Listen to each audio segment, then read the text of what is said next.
Okay, today we're going to do a demo of the HeatWatch app. This app is the primary point of interaction for property managers, general supervisors, owners of buildings that are on our platform. So we'll go into the HeatWatch app and let's go to a specific customer. We'll type in Coal Town. This is a pretty prototypical customer. We're an admin, so we can see any property company and I can type them in and see what they see, but they would only be able to type in building names and filter at the top, not see other property companies, obviously.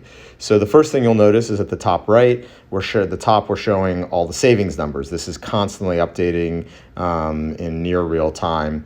This is absolutely critical because we want to show front and center how much they're saving and show that number continually going up. So in this case, this company is saving 22.6% and about $338,000 or 330,000 therms over the last few years that we've been working with them. This is pretty much near our almost exact average on a property company. So below, you can see individual buildings. So here we have a list of buildings, really easy way to access all of your properties. Let's click into one of those buildings, 1030 Park Place. The first thing you'll see is that we have a couple of primary buttons. I'll kind of talk about that later.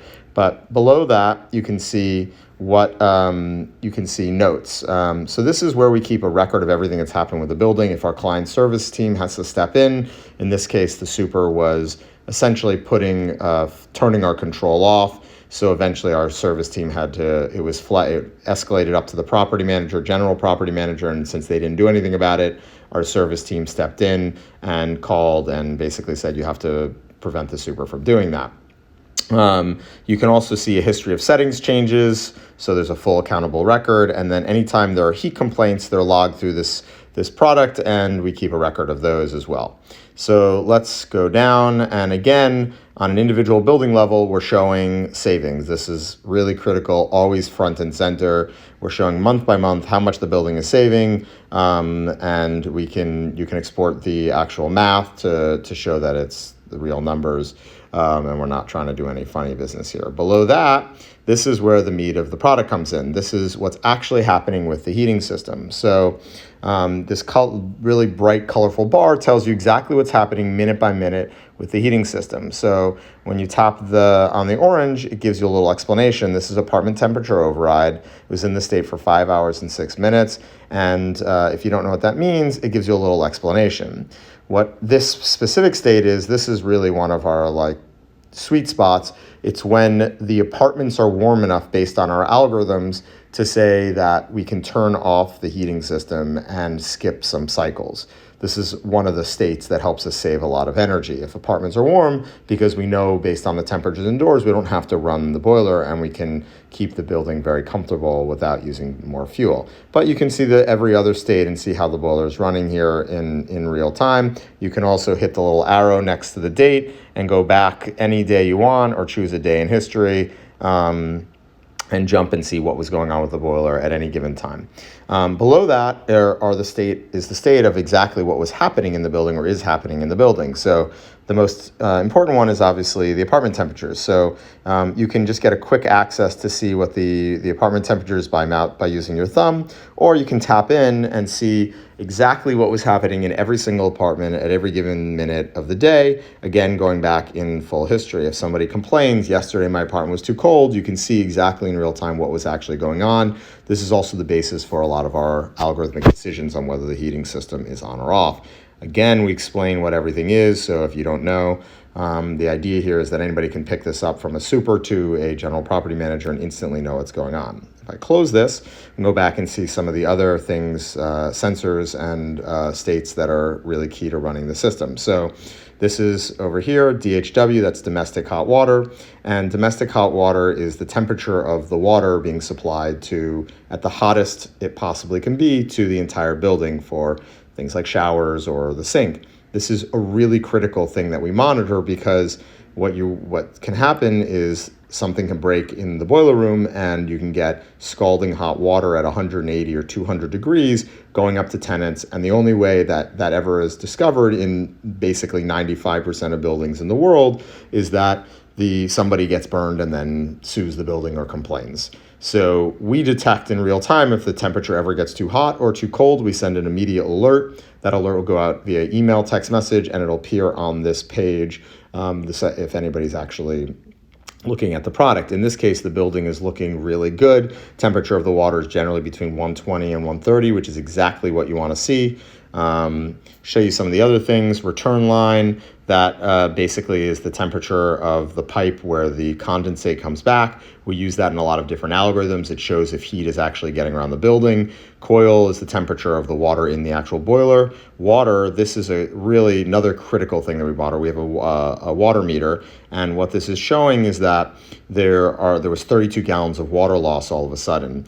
So our algorithms are looking at this, trying to determine if, for example, at any given point, there's too much water loss, which indicates that there's a leak. Something like 40 to 50% of buildings out there have a substantial leak from the boiler, and that's causing tremendous amounts of energy and water loss leak. Nobody usually knows about it for years. We detect it within minutes.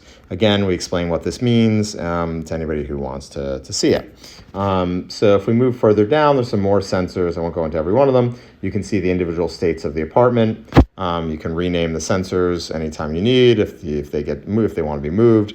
And then we show some of the interesting things. These are some of our predictions. So we're using our algorithms to basically make predictions on how long the cycles of the boiler on and off should be based on how the building has retained and lost heat. And we're usually showing exactly what's going on here so that you can understand how we're deriving the runtime. Below that, you can see settings. So this is where we change any settings. There are different levels of permissions for different levels of accounts, depending on whether you want a property manager or a super or somebody else to be able to change things. But the most important ones are right here. Mode, winter is basically run normal heat cycles. Summer means just don't run at all. Bypass means just turn on, period. Sometimes you'll be doing service on the boiler and the technician needs to just turn the boiler on for a few minutes. You can turn it to bypass. And then fallback is basically an off switch for the control and reverts to the old school 1960s timer.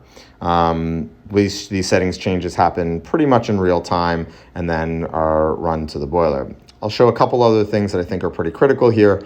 One of the biggest challenges is typically before our control, when a property manager or super would get a complaint, they would go down to the boiler, turn up a knob and leave it, and nobody would ever look at it again. We do not want that to happen. We want to take all of that and constrain it. So what we do is we have a heat complaint button. When there's a complaint in the building, the super, the property manager can come in and they answer a series of short questions. These questions lead them through the things that they should be doing. Have you confirmed the radiators are fully working and open? Have you confirmed all the windows are fully closed, top and bottom? These sound obvious, but you'd find that in the vast majority of complaining apartments, one of these issues actually exists. So you fill out these forms, you hit next, and you can put in which spaces have said they're too cold. You put it in, you hit next again, and immediately runs. I'm not going to run through this because I don't actually want to heat up the building. It'll immediately run a shot of heat, and it will then learn in the subsequent cycles of the boiler to run more efficiently based on which apartments were complaining. We keep track of all of those complaints here so that we can make sure that if there's ever a question of what's been happening in the building, we can see in real time. We keep records of everything. We also have some general telemetry on what's going on. We have the internet status of the system. We keep status of all the temperature sensors. You can also see some of these are grayed out. What that means is that our algorithms are saying something's funky in those apartments. Usually it's because somebody's opened a window or turned on a space heater, or something has been moving incorrectly, and we're basically taking those out of the average. Other than that, there's some basic functionality for being able to edit your user account, add users, things like that. But this is the general walkthrough of the app. It's what most people use, and it's the thing that, beyond savings, gives a much better control and visibility on what's actually happening in your heating system. We like to say generally that property managers and owners will put us in initially because of the savings, and then ultimately will keep us in and give us all the rest of their buildings, even the ones that are very small and may not have the same ROI, because it's the right way to run your heating system.